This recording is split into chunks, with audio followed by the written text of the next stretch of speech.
Hello and welcome. Welcome. Yes, I'm in the TV room, but you can't really see that. What you're seeing is a business card from indeed the BBBBS, the Bradley Brothers Bulletin Board System. I was one of the system operators, otherwise known as a syshop.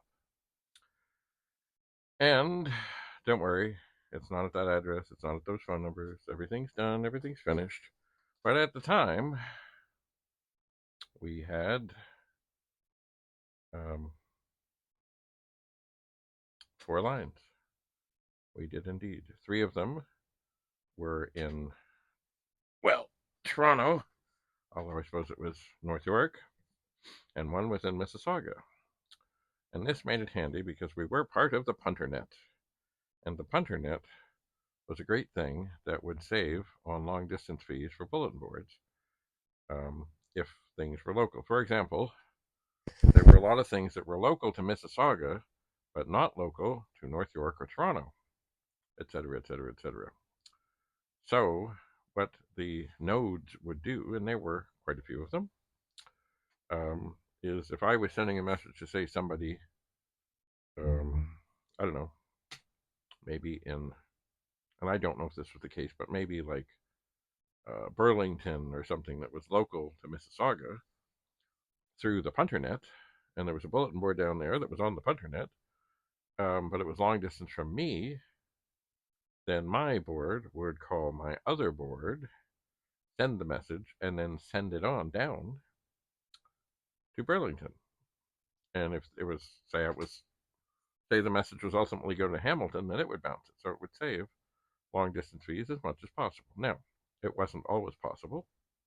For example, when I ran a bulletin board in Florida, there was no local things around, but still, the messages were sent very quickly, very efficiently, and even if you had to pay for the long distance call, um, it was usually less than a minute, even for a fairly long message. So it was a good thing. Anyway, how did we get started in the whole bulletin board thing? Well, when we were at high school, we had got into it and got onto some of the T-Pug ones and other ones around. And then we decided it might not be a bad thing to run one at the school. So we managed to get people to donate bits and pieces and parts and things, and including the library people who, I think they bought a dual disk drive with um, their fine money, and there was something they did with it. Like there was a way that they could, the people, other libraries could sign on and they could exchange messages, and they did that. So anyway, it was handy for them. It was handy for us. It was lovely. Anyway, we did then, of course, move on from high school, and we started to run our own, and it ran in my bedroom, and it ran on a PET with, I don't know how big a disk drive. It might have just been 2031 to start, and an 8010 modem with a special answer circuit. And yes, about once a week, I would have to take the phone out of the cradle because that's how it was. You actually put the phone in the cradle, and you had to bang the phone a little bit to shake up the carbon and stuff inside the microphone. Otherwise, the carrier level would get too low. Eventually, I remember that my brother did come up with a way with a potentiometer to boost the carrier. But still, you would have to take it out and bang it once in a while, but it helped. The volume did help. And actually, there is a movie out there somewhere called Hide and Seek, where there was this whole thing about this program P1, which this boy had created. And they came back to find him because it had kind of like a virus. It had gone out into the world and was here and there and managed to cause trouble at a atomic power plant, etc., etc., etc. Anyway, look for it online. It was an old CBC thing. The name of kind of the series it was part of was For the Record, and it was Hide and Seek. Anyway, I was the main programmer on that, and indeed, the sound of the modem connecting, because in that movie War Games they had this, whatever sound. It wasn't at all real. and they thought it was. I thought it was important that the sounds be real, and what we talked about was accurate. So the sound man actually came to my bedroom. Because this is what, it's a funny thing. People think, oh, yeah, everyone's just sitting around and they do whatever scene and they're all just hanging out. But that's not the way it is. When you're working on a show, there are people who are in the same movie, the same show, the same whatever. They never meet each other, never see each other. Like, for example, in Star Wars, James Earl Jones had never met Carrie Fisher until they were both on an episode of The Big Bang Theory because they did all their stuff and he went into a sound studio or a sound booth and recorded what he needed to record, and they never met. And that's the way it is. You don't just have everybody sitting around saying, "Oh yeah, we need you now." Every day is very carefully planned out, and they have who they need. They don't have who they don't need because some people they've got other things going on. They've got other jobs. I know when I was on a show called Copper, there was a fellow there. He played the doctor. His name was Atto. I can't remember his last name, but he also was on other shows. He was on Blue Bloods and did other things. And basically, they would plan when they needed him for a day or two or whatever. And I think then he would be flown in from New York, do the day or two, and go back. Because he was a regular, but he wasn't there all the time. But I guess if there was an episode that was more of him, he would, be in town. But they would plan these things around because, if they're paying people by the day, and I don't know how it worked with them, they just don't want them sitting around, and they shoot scenes in whatever order they shoot them. Anyway, but I digress. Anyway, so yes, the sounds of the modem and other such like keyboard sounds and other things were recorded in my bedroom by the sound man who came along to do things. And there was a time we had to do some pickup shots. I remember I was, we didn't have cell phones then, so they said to be there. I don't know, probably it was 1 in the afternoon, and it was summer. And so I was like, yeah, yeah, yeah. So I'm getting there for 1. Well, they changed it to 12, but they had nowhere to reach me because I was out on my motorcycle and making my way there. So anyway, things happened. So anyway, yes, we did run the bulletin board for a long time. We ran into trouble, and it's mostly, how neighbors can be. So we had this. How do I put this gently? I don't know how to put it gently. So I'll just say there was a lady who lived next door to where we were living, and we were minding my grandmother's house. And she didn't like us. We had our motorcycles and things, but it's funny, we didn't have wild parties, we didn't have dungeons of people over, because most people we just kept in touch through the bulletin board. Now, occasionally people would come by, but we weren't up late, you know, we weren't heavy drinkers, we weren't doing terrible things, but oh, she's had to complain about everything. So then the city got on us. Well, then there was a story about us in, maybe it was Toronto Compute or something like that, about, oh, we had this bulletin board. Like, ah ha ha, you're running a business. Which it really wasn't. It wasn't making money. It was just sort of sustaining itself. And they expected us to move. And we could have moved somewhere, I suppose. But we really didn't want to. So we came up with a plan. And that was the counselor of the neighborhood in North York. His name was Milton Berger, and he had a great friend. And they'd been friends for a long time. His name was Wilf Meisner. He was a chiropractor. He was just up and around the corner, and the T-Bug office was just up and around the corner. And, anyway. So what we did is we talked to Wilf Meisner, and he said, sure, I'll call Milton Berger. Because Wilf Meisner was a member of the bulletin board. So he called him up, and I don't know what he said, but on the day that we were supposed to be not in my grandmother's house, and this inspector guy showed up at the door, he said, first he started off, have you moved the bulletin board? I said, no. We'd heard nothing, so this could have been trouble. And then he said, well, North York has decided not to pursue this any longer.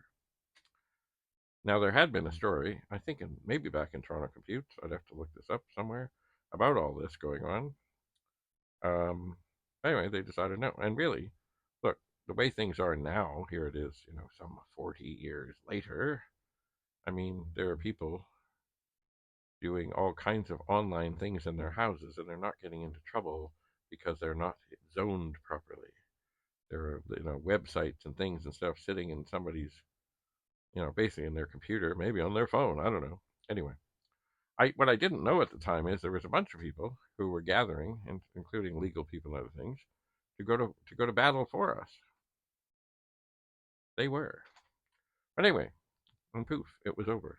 Really, I think mostly thanks to Wilf Meisner calling up and saying, what up with this? I mean, I'm a member of this. Like, I don't know what they thought it was, but it basically meant that there was a computer sitting in the back, in the basement, and the phone would ring. But you wouldn't even hear the phone ring because there wasn't a phone on it. It would ring, people would do their thing, onward they'd go. Anyway, so here is a card that I found in DD.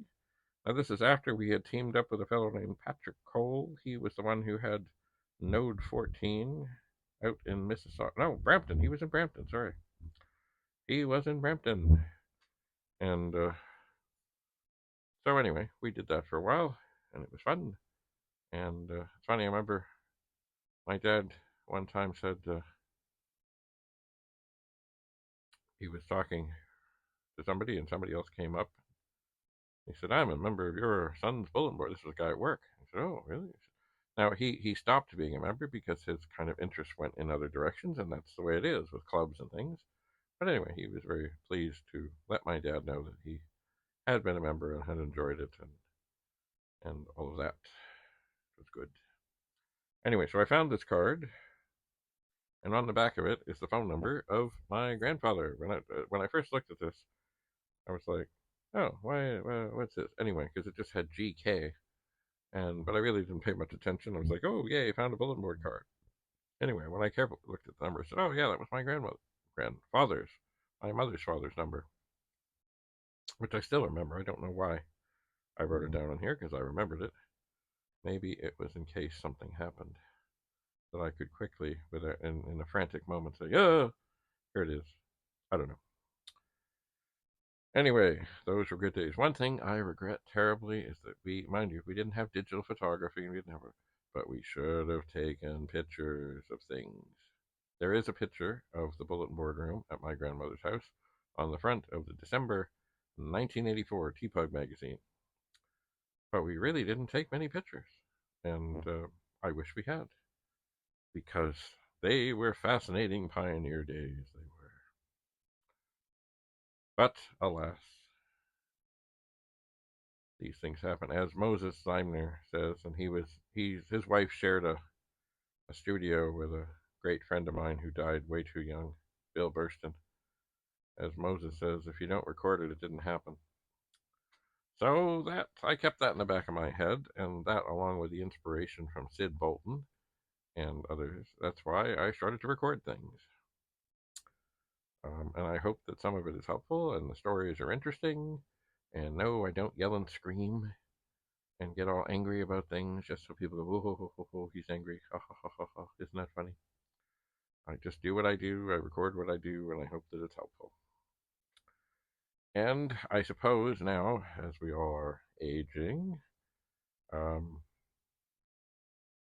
when and if something terrible happens to me, which of course it's going to happen to us all, then, maybe I'll live a little bit longer, as long as the channel stays online. And people can swoop in and have a look and see if there's something they can learn. Stories that they can say, wow, look at that. Like sometime,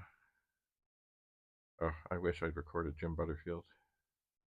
I wish it, but remember, once again, we didn't have all this digital stuff. It was all either film, or I guess eventually it was videotape, and anyway, there is stuff of him online, but I wish that I had sat down and done even just an audio interview with him about things. And I didn't know he was as sick as he was when he was.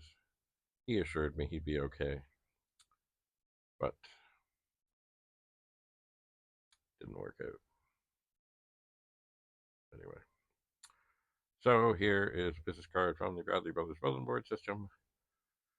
Some very likely 40-ish years ago, in the pioneer days of computers and telecommunications, modems, C-Links, bus cards. Oh yeah, the nodes would have been running on Commodore 64s, not the PETs. I think the other two lines were still on PETs. I believe they were. But for the punternet, you needed a modem that could dial. So I'm suspecting that we did indeed. Yes, 1200. Oh, 300, 1200. Oh, okay, but do either one. We had probably, it was the 1670.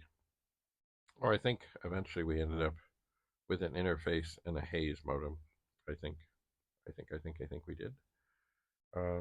Anyway, once again, I wish we took pictures, but we didn't. So I'm trying to make up for it. Anyway, if you were around back in those bulletin board days, and you remember, I hope you learned something, had a good time, enjoyed hanging out. And if you have any questions about it, let me know. It certainly was an interesting, invigorating, everything was new, all the discoveries. It was. Anyway. So, oh, and eventually, you know what? That's a whole other story. I'll tell another time. I did end up writing for Run Magazine about telecommunications. And part of it was because I was running a bulletin board. But that's another story, as they say. Anyway, have a lovely day. Bye for now.